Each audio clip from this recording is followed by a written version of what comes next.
Hi guys, कसे आहात? मस्त ना? मस्तच असायला पाहिजे.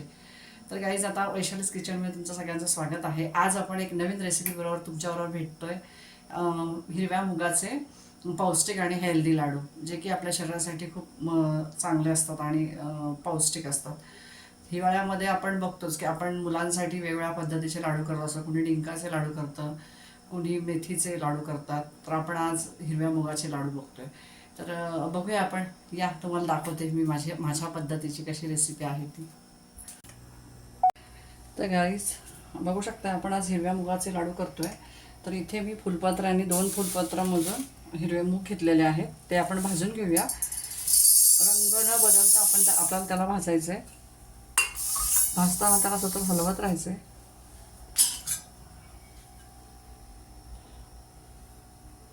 आता मी मीडियम गॅसवर भाजते.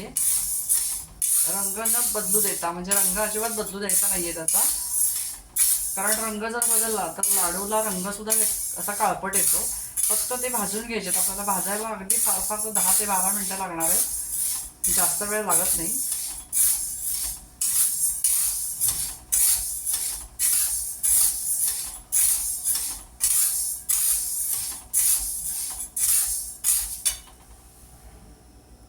गाईज, आपलं मूग थंड होईपर्यंत आपण काही ड्रायफ्रूट्स घेतलेले आहेत आणि थोडे मेथी दाणे आहेत. थोडे मेथी दाणे आपण भाजायचे तुमच्या आवडीनुसार. ज्याला मेथी नको असेल त्यांनी नाही घातली तरी चालणार आहे. मी अगदी फार नाही, पण थोडीशी नॉर्मल घालते.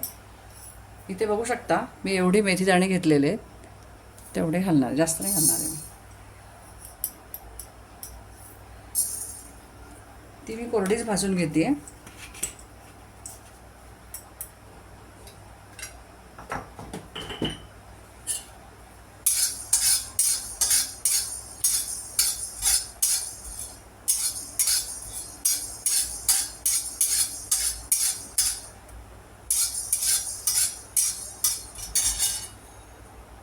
दाणे भाजून झालेत आपले. आपण आता गॅस स्लोच ठेवायचा आहे आणि आपण तूप घालून थोडेसे ड्रायफ्रूट्स भाजून घ्यायचे. ड्रायफ्रूट्समध्ये मी काजू बदाम घेतलेले आहेत. तुम्हाला जे आवडतं ते ड्रायफ्रूट्स घालून तुम्ही घेऊ शकता. राईस, मी थोडेसे बदाम आणि काजू या तुपात भाजून घेते.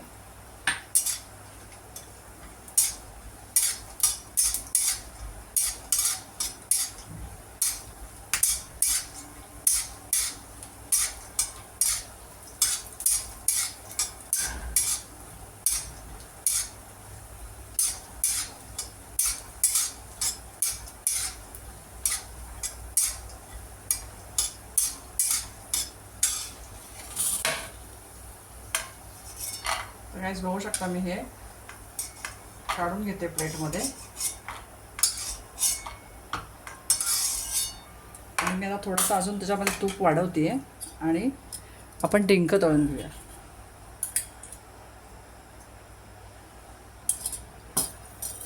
इथे बघू शकता मी थोडासा डिंक घेतलेला आहे आणि तो आपण तळून घेऊया.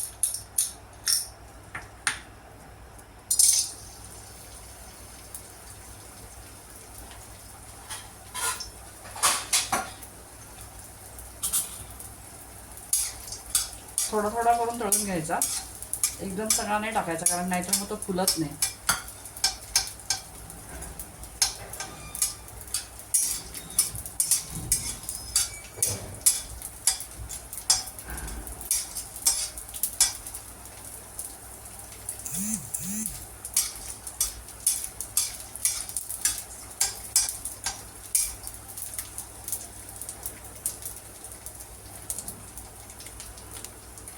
बघू शकता गाईस, आपला डिंक पण इथे भाजून म्हणजे तळून झालेला आहे.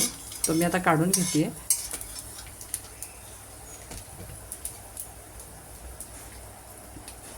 आता आपलं डिंक आणि ड्रायफ्रूट्स तळून झालेले आहेत. त्याच्यामुळे मेथ्या पण आपण थोड्याशा हे करून घेतलेल्या आहेत भाजून. ते आपण आता मिक्सरला फिरवून घेऊ. आणि आता आपले मूग थंड झाले असतील तर ते पण आपण मिक्सरला फिरवून घेऊ. बघू शकता इथे मी पूड केलेली आहे. ची पूड केलेली आहे. मेथी दाणे मी वाटून घेतलेले आहेत. आपण आता काढून घेऊ एका भांड्यात. आणि आता आपण डिंक, आपला डिंक जो आता तळलेला आहे तो डिंक आपण वाटून घेऊया.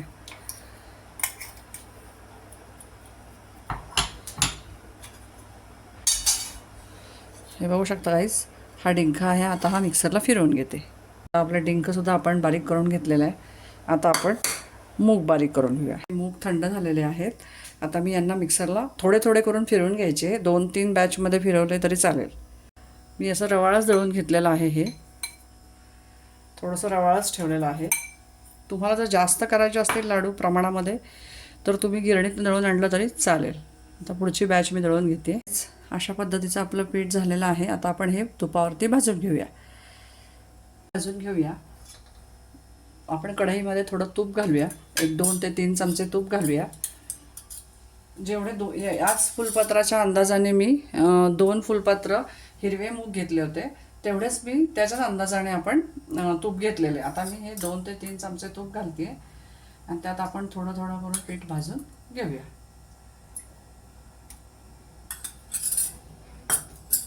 थोडं तूप असं पसरवून घ्यायचं आजूबाजूने, म्हणजे कढईला पीठ कुठलंच चिटकत नाही.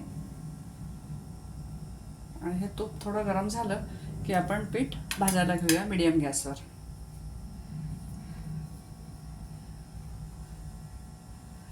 तर गाईस, मी आता हे पीठ आपण भाजून घेतो याच्यामध्ये.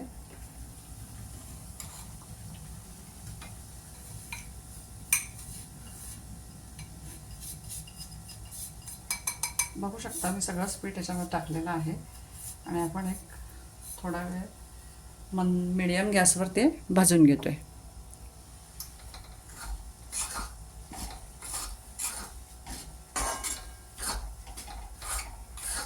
सारखं हलवत राहायचं आहे, नाहीतर खाली पीठ लागू शकतं.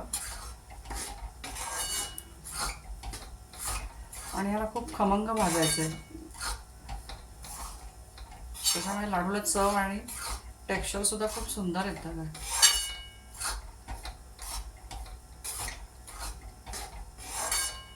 थोडं थोडं भाजत भाजत आलं, जरा वास यायला लागला छान खमंग पिठाचा, की अजून थोडं तूप घालायचं.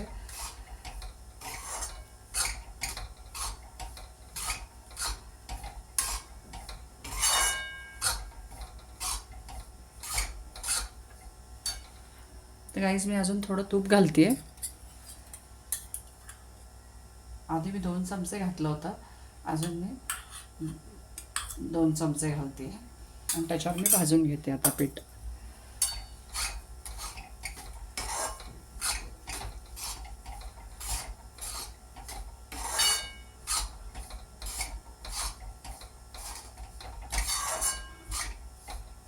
हलकासा रंग बदलेपर्यंत भाजायचं आहे, जास्त नाही. रंग बदलून द्यायचा नाही आपल्याला. गाईस, बघू शकता, हलकासा रंग बदलेपर्यंत आपण त्याला भाजायचं आहे. कंटिन्यू त्याला हलवत राहायचं, नाही तर पीठ खाली लागण्याची शक्यता असते. गॅस जरी स्लो असला तरी पीठ लागू शकतं, खाली करपू शकतं. त्याच्यामुळे आपण त्याला सारखं भाजत राहायचं आहे.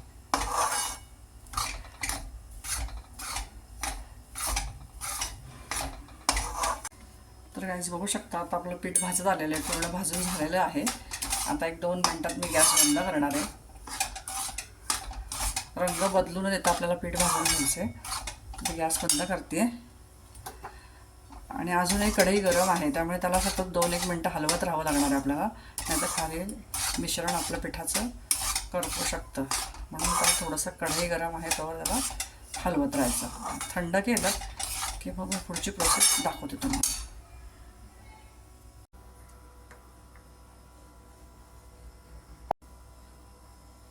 बघू शकता, आपलं मिश्रण कोमट झालेलं आहे. तर आता मी याच्यामध्ये आपण वाटून घेतलेली जी काही भरड आहे, जसं की आपले ड्रायफ्रूट्स आपण बारीक करून घेतले होते ती पूड घालूया याच्यामध्ये.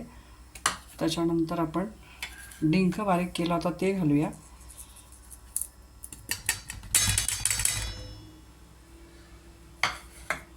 आणि मी बरोबर मोजून 1 पेला गूळ घेतलेला आहे. तर ज्या पेल्याने आपण मूग मोजून घेतले होते त्याच पेल्याने मी तूपही मोजून घेतलं आणि गूळही मोजून घेतला. तर आता आपण गूळ त्याच्यामध्ये मिक्स करूया आणि आपण एकदा ते मिश्रण मिक्सरला पुन्हा फिरवून घेऊया. बघूया आपण. बघू शकता, मी याच्यामध्ये गूळ घालून मिश्रण आता मिक्स करून घेतलेलं आहे हे. आणि मग आता हे मी थोडंसं मिक्सरला फिरवून घेते, कारण ना गुळाचे मी चिरून जरी घेतला ना तरी थोडेसे बारीक बारीक खडे आहेत, ते आपण मिक्सरला बारीक करून घेऊया. तर गाईज बघू शकता, आता हे मी मिश्रण मिक्सरच्या भांड्यामध्ये टाकते आणि एकदा मिक्सरला फिरवून घेते. कोमट असतानाच गुळ कालवायचा गाईज. तर हे मी मिक्सरला फिरवून पल्स मोडवर फिरवायचं. पल्स मोडला म्हणजे उलटा थोडंसं नॉर्मल, बारीक होण्यासाठी थोडंसं नॉर्मल. 2 बॅचमध्ये मी करून घेते, बघूया. गाईज बघू शकता, असं मिश्रण झालं आहे. आता आपण याचे लाडू वळायला घेऊया. पद्धतीने आपण सगळे लाडू वळून घेऊया गाईज. हे सगळे लाडू मी वळून घेते. तर गाईज हे लाडू खूप पौष्टिक असतात, खायला हेल्दी असतात. आणि थंडीमध्ये हिवाळ्यामध्ये आपण करतो. आणि तुम्हीही करा, म्हणजे मुलांनाही द्या आणि तुम्हीही खा. खरंच चांगले असतात, हे छान असतात खाण्यासाठी. आणि हे कमी साहित्यामध्ये होतं, आपल्या स्वतःच्या म्हणजे कमी खर्चामध्ये होतं, खर्चालाही परवडतं, असं खूप खर्च होत नाही. आता घरामध्ये साहित्य असतंच की, मूग असतात अख्खे, अगदीच नसतील तर आपली सालीची हिरवी.